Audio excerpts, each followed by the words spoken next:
Hi everyone, I've got a very, very exciting show for you.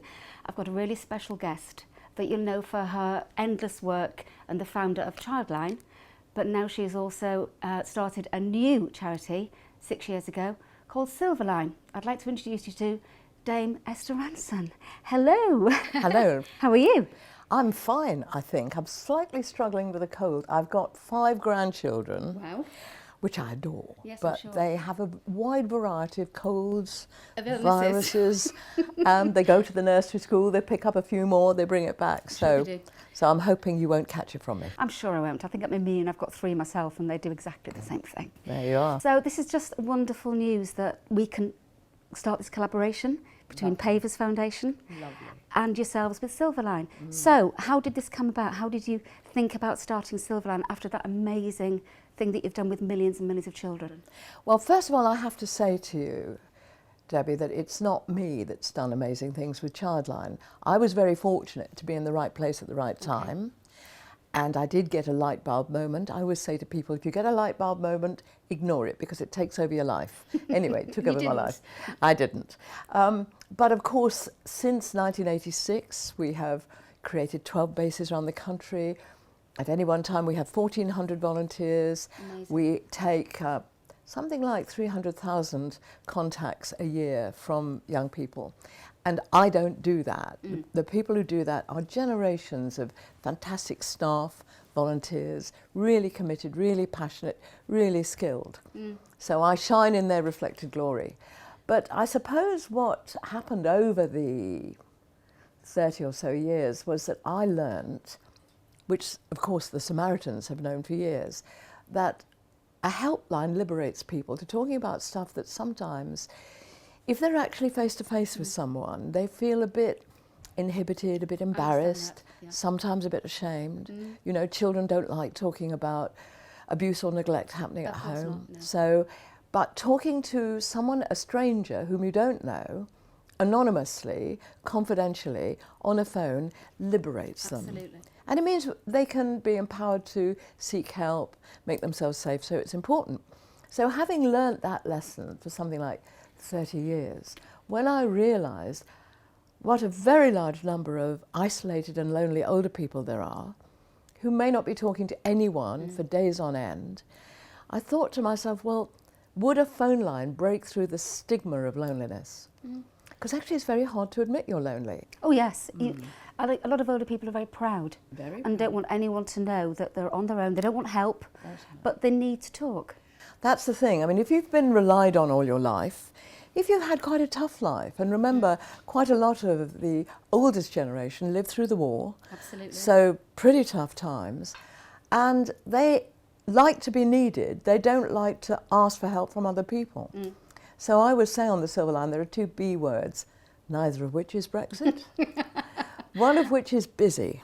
The world's so busy. Yes, it is. My daughter's so busy, my son's so busy, people in the shops are so busy. Nobody has time. You got it. And the other one is burden. They don't want to be a burden. That's life's taught them that way because they've been the carer for the children and the grandchildren, and then it's almost a role reversal, but they don't want to admit that. None of us do. We're getting older, but we still want to cope. And I think it's that coping mechanism that they get, and if there's no one there to help them, they need that help, don't they? That's where your Silver Line comes in. Absolutely. What I did was, when I moved into this flat for the first time, at the age of 71, I was living alone for the first time. I'd always, all my life, lived with family, lived with friends in flat shares, got married, lived with my... And I had never before been in a situation where no matter how busy you are during the day, you come home at night, put your key in the front door, open it up, the flat's dark, there's nobody here to talk to you about your day, share a few jokes, sit and shout at the television, you know, have a cup of tea with. Have a glass of wine with. Have a glass of wine, don't drink, but I know what you mean, heard about it. So I am not a religious person, I'm an agnostic, but I do have a religious daughter. And I was a tiny bit shocked to hear myself say to her, you know, I think God wants you to move in with me. Bless. And she laughed, thank goodness. And that's when I did what I always do when I need therapy. I rang the Daily Mail And they said Good way to start. loneliness, Yeah. that's a good topic, right, about loneliness. Yeah. And it was the response I got to that made me realise how many people there are who, many of them disabled, so they can't get out at all. Many of them have outlived friends, or their families have moved away, and literally they don't have anyone else to talk to. It's terribly sad, isn't it? I know. Terribly sad. And the irony is there's lots of organisations, you know, like Age UK or the Women's Institute or the Townswomen's Guild or something called Cameo. Have you heard of them? No, I haven't. No. Stands for Come and Meet Each Other. Oh, that's nice. You know, volunteers. Yes, yeah. But they can't find the loneliest people because loneliness is a sort of vicious circle. What it does is it makes it erodes your confidence, so you feel that nobody actually wants you to get out of your house and meet them. I'm sure it does. And it has other impacts too. You don't take exercise. I found this myself. Why go for a walk when you're on your own? You don't cook for yourself. Who enjoys cooking for themselves? So you balance a bit of cheese. You neglect yourself, basically. You do. Yeah. You do. Yeah. And I got so much response to my piece that I was invited to a conference run by a group of charities called the Campaign to End Loneliness.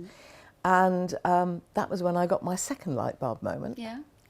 Wrestled with myself. I remember standing there thinking, don't say Esther. I want to say it. Don't say it. Don't say it. Anyway, I did say it. Yeah. And I said to them, you know, 25 years ago I talked about a different stigma, which was child abuse, happening to a different cohort of people, which was children, talking to a different group of experts. They were experts in child protection. Now I'm talking about the stigma of loneliness, happening to older people. All the experts I'm talking to know about looking after older people. So then the answer was a helpline, and I asked the experts, did they think the answer might be another helpline? What a good idea. Amazing idea. If you think that the majority of people have got access to a telephone, they don't need to do anything else, but they can speak to someone. Like you said, uninhibited. They can tell them the problems. They can stay on as long as they want, I would imagine. Yeah, absolutely, absolutely. And then I had a little wrestle with Ofcom and lost, but they gave me a quite good phone number, which is 0800, because it's free. Free. It's a big thing that they know it's free. They know it's free. And then you say, who's it for? It's for 70, 80, 90. That's a really good number, isn't it? 0800 4 70 80 90. 0800 4 70 80 90. That's the ditty. That's my ditty. Now I do that not because I am auditioning for Simon Cowell, but because I have noticed that people tell me that they remember it because of that little tune. They will do. It's exactly the way you bring it across that you remember. I think in a way, the sort of compatibility of the two of us as Pavers and Silver Line. When I've been doing the shopping TV now for sort of 20 years. Pavers was founded by my mother-in-law. She unfortunately died at 88. She was an amazing woman. Very, very much like yourself in she was stalwart. She had ideas and nobody was moving her. You know, she started the business with £200 for a loan for a sofa because she went to the bank and the bank refused a loan to a woman of £200. So she went to another bank and got a loan of £200 for a sofa, and that's where Pavers started when my husband was about 5 years old. So it's gone from strength to strength to strength within family, and we've expanded and so on. And about 20-something years ago, my husband came to me and said, we've been offered to go on the shopping television, and I'm at home with my youngest son, and I've said, you'll do it. I've said you'll do it. Never done anything like that ever before. So he sort of gave me this shoe and said, well, if you go along and just see what you can do with this shoe. Anyway, it went from strength to strength, and it's been amazing. But what it does for me, I feel, it connects us with your customers, your people that call your line. Absolutely. Because I'm on that television, and they can actually choose to watch me or switch me off. Thankfully, the majority choose to watch. But I don't make it like the regular shopping telly. I make it family. I talk about the children, about the grandchildren, about the day. We have a bit of a joke. We make it watchable TV and not pushy. So it doesn't bother me whether, we'd like them to buy, but it doesn't bother me whether they buy or not. It bothers me that they are allowing us in their living room. And it's company. Absolutely, because I'm in their room. And when I go out sometimes, nobody knows how I am, but people say, oh, Debbie, how's the children? And I know that's from the television, because I don't know who they are, and I'm just, they're great, and we have a little chat, and they'll say, I've got them on, I've got the shoes on. So it just makes me feel that we're doing something, and that collaboration we could have together could really make a big difference, I think. Definitely. It could go so much forward for us, for you, and the other way around. Well, the fundraising side of it is so important because, you know, we have found it is difficult raising money for a charity that works with older people. Yes, it is. I had a look at the top 100 charities in Britain, and you won't find a charity working with older people in the top 10 or the top 20. Really? Or Top the top 20? 30 or the top 40. Age UK comes in at 46. And that, I suppose, is because there are so many other good causes, animals, children, lifeboats, National Trust, lots of bigger charities, you know, that have wide membership, charities that pull on the heartstrings, and for some reason, which I can't analyse, charities working with older people seem to come at the bottom of the agenda. And I think, you know, when you look at that generation of people who are now vulnerable but have contributed so much to the country. So much. Yeah. I mean, when you look at all the soldiers, and they're drifting off because they're getting very, very old. But you look at what they've done to keep us sovereign and to keep us who we are. And people who brought up families. Absolutely. You know, the sandwich generation who brought up their own parents and their children. And people who are very uncomplaining. That's the thing about the people who ring the Silver Line. You know, sometimes they ring us last thing at night because they need someone to say goodnight to. But not because they're complaining, not because they're sorry for themselves. Probably apologise, don't they, for ringing at that time? Exactly. Yeah. Exactly. Because that's the generation, isn't it? Exactly. So what we need, of course, is the resources not only to pay for the calls we get, around 10,000 a week, but also to expand, because we know we have to spread awareness. So tell me about the Friends situation, the volunteers, the Friends. Okay, well, right from the beginning, we've asked volunteers to join us as Silver Line Friends. And what they do is they make one phone call a week, probably around half an hour, 40 minutes. We make the call so they don't have to pay for it. They can do it from their own home, from a landline, and we match them as carefully as we can with a caller. Now, that may mean that they're a similar age, or it may mean quite different age. Some people like talking to someone who's much younger. Some people like talking to someone who shares memories and life experience. But either way, it becomes a real friendship and something to look forward to. And then what we hope is, I've got a friend I've never met who is one of our callers, lovely woman, and she's an ex-head teacher. She has very serious arthritis. She can't get out and about, and her husband has just been diagnosed with Alzheimer's, so she's got to be a carer for him. So it's quite a tough life. But the Silver Line friend we matched with her is also an ex-teacher, and she has persuaded her Silver Line friend to go back to work. Oh, wow. So it's a mutual relationship. This is not a counselling relationship, it's a friendship relationship. So it's, I think it's a few hours training one morning on the phone, and then you're off. And we do have people who are regional managers who, if there's a problem, if you're worried about your caller or you think they may be getting more frail or something, you can always get in touch with your manager and talk it through with them. That's fabulous. What a fabulous way of doing it, because it's sort of effortless, isn't it? They pick up the phone, it's free, and they can do it any time. Well, you normally actually arrange a time, because people like to have a regular time, and people sometimes tell us that they make themselves a cup of tea, sit down looking forward to the phone ringing. You know, it becomes an important event in their day, in their week, in their life really, because it's so transformational to have someone who you know cares about you, knows about you. Furthermore, you can really open up. You can talk about your deepest feelings. It's a stranger. And because it's confidential and you know you're safe. So it's not going to worry your family or your friends, because, you know, people are so nervous about becoming a burden, about worrying the people close to them. Your Silver Line friend will keep it to themselves, but we do need more of them because we have got a waiting list. So we need to sort of push that direction really, don't we? And if it is only sort of one call a week for someone. One call a week, about half an hour. That's a fabulous thing. And then also we've got 2 bases, one in London, one in Blackpool, where we're also looking for volunteers to help us staff the helpline, which is open all day during the week. We have paid staff to tackle the more difficult hours to fill, like through the night, but we desperately need more volunteers to answer more calls during the day. So if people feel that they can do that, they live anywhere near London or anywhere near Blackpool, 2 wonderful towns. Absolutely, well that would be wonderful, wouldn't it? Go to our website and you'll see all the details of how to apply. Yeah. So Esther, can you tell me how these calls are funded? How do we pay for them?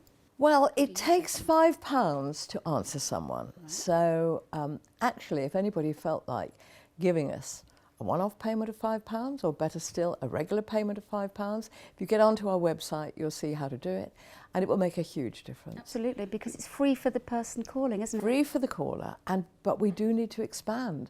We are very aware that there are older people who haven't heard of us. Sure. And we are being referred older people by healthcare professionals because they recognise how damaging loneliness can be to people's mental and physical health. So we do need to be able to answer absolutely everyone. At the moment, we can't. We can't meet the demand. So a £5 will help us answer one call, and if you did it regularly, you'd be able to help a lot, transform the lives of a lot of older people who are not talking to anyone else. That's wonderful. So what's the number again? 0800 4 70 80 90. Thank you. Well, if we can do anything to help that, we will do. You. Anything through our lines or anything, anybody with any inquiries, we'll send them your way. Perfect. So you've been operating this for 6 years, more or less now? Since, was it the November of 13? Yes. Yes. So how many calls do you think, approx, that you've had? How successful? Well, it's over 2.5 million. Wow. It's probably coming up to 3 million now. 5.5 years, it was 2 million, I think. So it's a lot. Yeah. It really is a lot. It is a lot. Well, I just think the collaboration that we can bring together of us with the television, with our Pavers Foundation, because we've put 2.5 million, when my mother-in-law died, we decided to start Pavers Foundation, which is a charitable trust, and we put 2.5 million in there, and then we put in profits from our stores, all our plastic bags, etc., etc., that are going into that. Wonderful. And we donate to people abroad and in this country, but mainly in the UK. Okay. And we just want to help with people like yourselves with what you're doing, because it is incredible. Like you said, unfortunately, we do forget the older generation. Yeah. We shouldn't. We really shouldn't, because if they hadn't done that, we wouldn't be here. I know. So, you know, what we can do for them, whether it be through a little bit of help through my TV screen in my room watching us, or through yourself, or anything, other media that we can do it with, we can try and help. And I think it will really work for us. We're going to help you with some of the profit sharing from our shoes that we sell in the range. And we've got a range that we think that sort of lady gents would enjoy wearing, because we know that when people get to a certain age, they need extra help with the feet to get about. Right. Why do you think that, looking at my feet? I don't with your feet. Your feet look great. I've got very strange feet. I've got very, very long, big toes. Well, they work in those shoes. I know. You're a very, very classy, smart lady. You look very elegant. Pointed shoes. Have you got long, pointed shoes at Pavers? We do have some that way, but we mainly deal with comfort wear. Our mainstay is comfort shoes. I like those. So we have shoes that you can walk endlessly in, and shoes that actually help your feet. My husband, when we first did the TV thing, introduced a shoe called a fly flot from Italy. A fly flot? Fly flot. Okay. From Italy, and it had a different sole, a sole that absorbs body weight and absorbs surface you're walking on. So when you walk on it, it's like an air system. And it was the first time anything had been introduced in that way. Right. And we made it slightly wider. So we made it for more awkward feet, because people have got a difference. Generally, you're about, not half a size, but a little bit larger on one foot than the other. Really? And if you have feet that swell, etc., it's taken all into consideration. Right. So all our manufacturing of our mid-range shoes is classed as comfort wear. But my mum-in-law, as I said, she started it all those years ago. My husband's in it. His brother's in it. My husband was in it. Sorry, my husband's retired. His brother's in it. My son's in it. Wow. And they're all working at bringing the quality, the comfort, and the right price. Perfect. You know, and that's what's working for us. And our demographic really is the sort of person that could ring your line. I'm not saying they would, but, you know, because I said people are proud. Well, I think the thing is that loneliness strikes at odd times, you know. Yeah. You know, it can happen at 3 in the morning. It can happen on Sunday afternoon. So I remember I had a letter from someone from Beryl who told me that she had plenty of friends and family, but when her husband died, for a whole year, she told me, she just didn't want to go on.